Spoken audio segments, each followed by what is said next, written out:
Hello guys, welcome to another video. Ngayon nga pala ako ay maglalaro ng Minecraft Hardcore. At ayos na nga pala. Nag-spawn na nga pala ako. Yun. Sa desert ata. Ay, hindi pa to desert. Beach.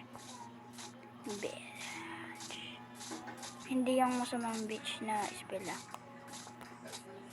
B-E-A-C-H. Ayun. Guys, tapos may tubig na nga. Syempre, puputol muna tayo puno. Kasi lang baka may one natin to. Kaya, yung maliit na lang, maganda tayo maliit.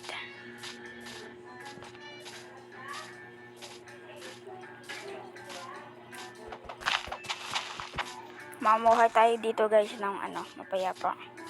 Wala mang gugulo. Pero, may isasali tayo. Kaso nga lobat pa siya.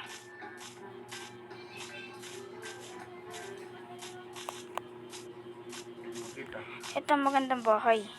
Magkadikit. Laki na ito guys. 2 floor.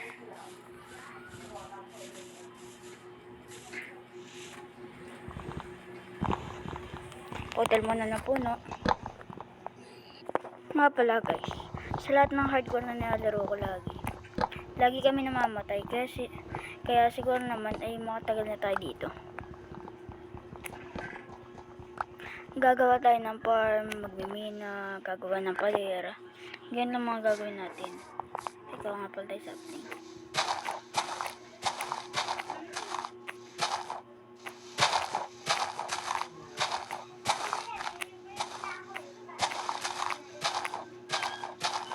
Okay. Ewan ko. Okay guys, hanap muna tayo lugar na magandang pagtayuan ng base. Gagawin natin? Gagawa tayong bunker. Tapos pa ilalim na may bahay. Dito guys, malawak kasi.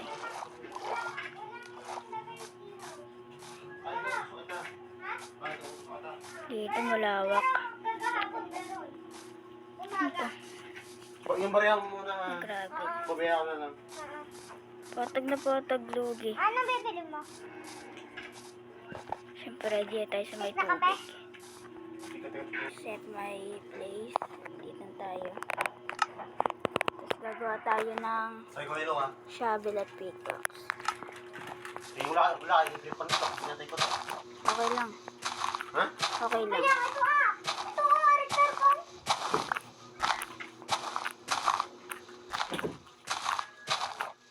Pagbuhay ka na kung... Napadali buhay natin guys. Papalawak lang tayo ng papalawak. Tapos magtatanim tayo mga puno. Ang laki dito eh.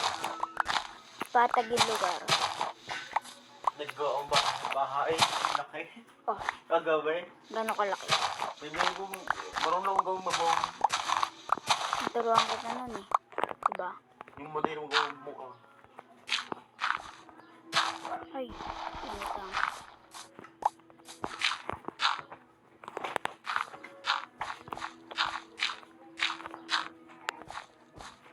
Tatay.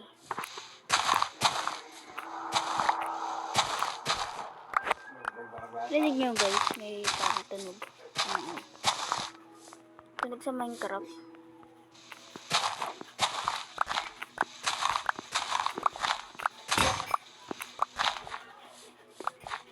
Kalahati lang lang. Okay, nga pala ako nito. 3 blocks. Palalim to. Sa ilalim, gagawa tayong base para medyo safe. Ito syempre, papalabakin natin yan. Lumina lang ako dito guys sa madaming ba. May nag-join guys. Nagpatay nga pala ako ng mga animals. Tapos ngayon lang ulit ako nag-okay. Tapos nag-join na siya. Welcome back.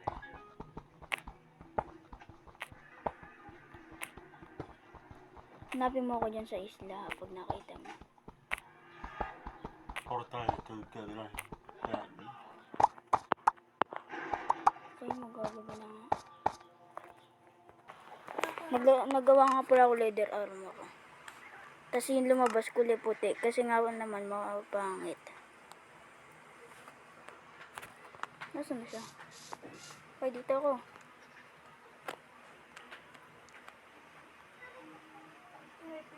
Uy, baka sirain mo yan. Ah, tumatagos sa pader. Ay, dito ka.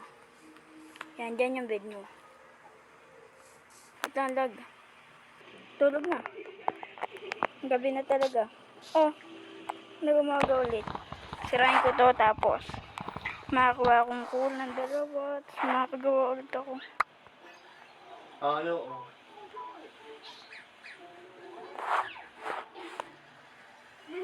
Unggoy!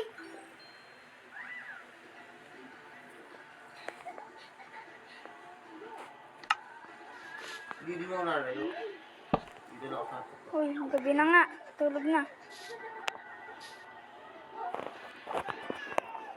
Oh, di pa pala.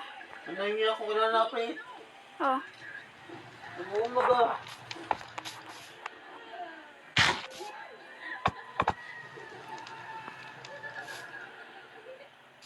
tulog ka na. Hindi, kaya mo na to. Kaya mo na sigupin. Sigupin.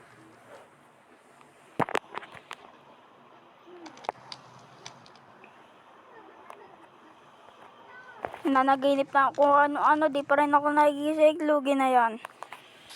Yun. Anime. Ay, nalubog. Anime.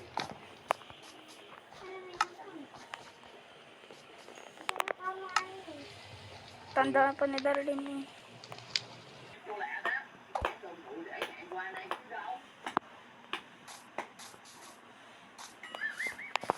Guys, babagayin ko na pala yung dirt house namin. Okay na, tama na. Ito na guys, ina-upgrade ko yung bahay.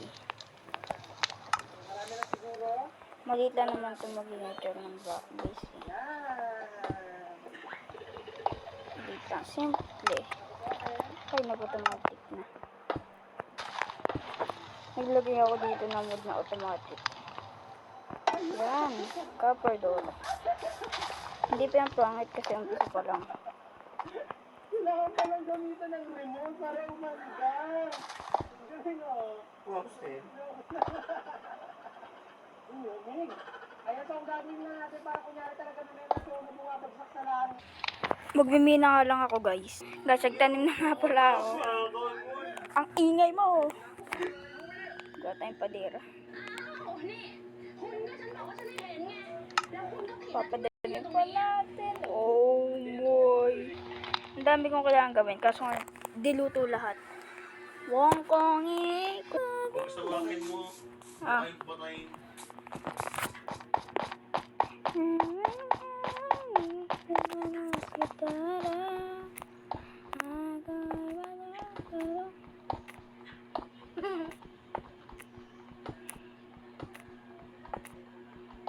Anda.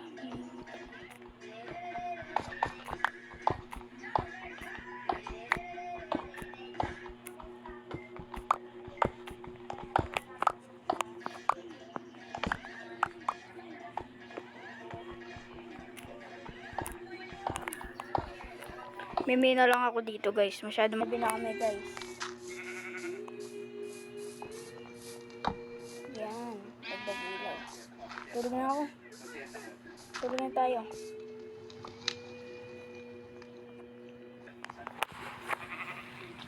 Kasi ano. Sila ako.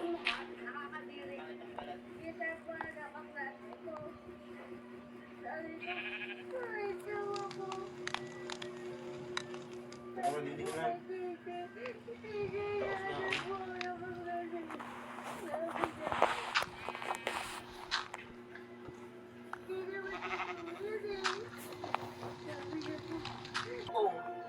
Gawa ng bahay.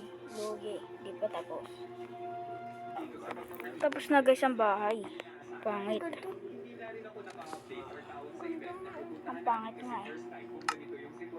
Tingnan loob. Hindi pa yung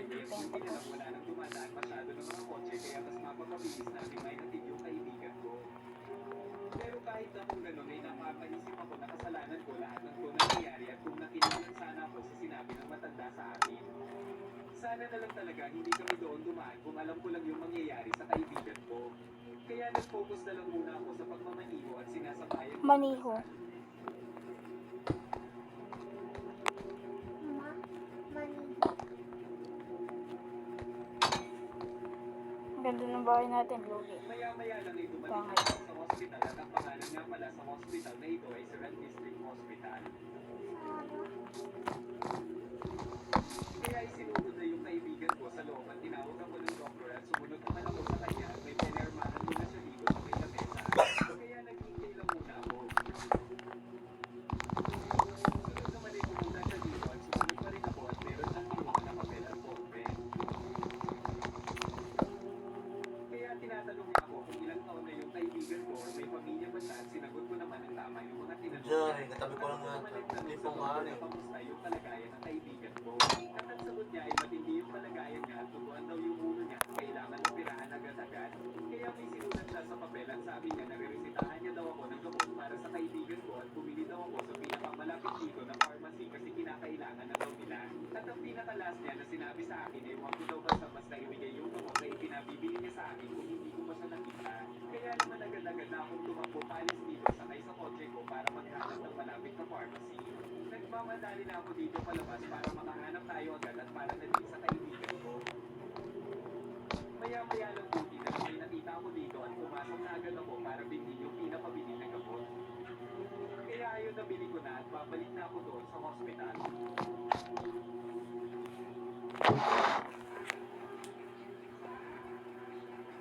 Eh, napuno ah.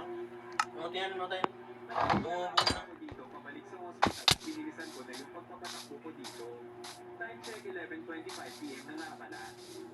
May isang oras akong naghahanap ng pharmacy kanina.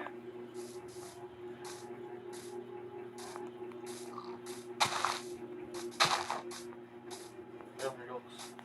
Nung malapit na ako ay may napansin akong dalawang tao nakatayo doon banda. Pero binaliwala ko lang ito at pinakasabi ko muna na maayos yung sasakyan ko kasi kinakailangan na yung gamot at lumabas na ako sa kotse ko para ibigay yung gamot.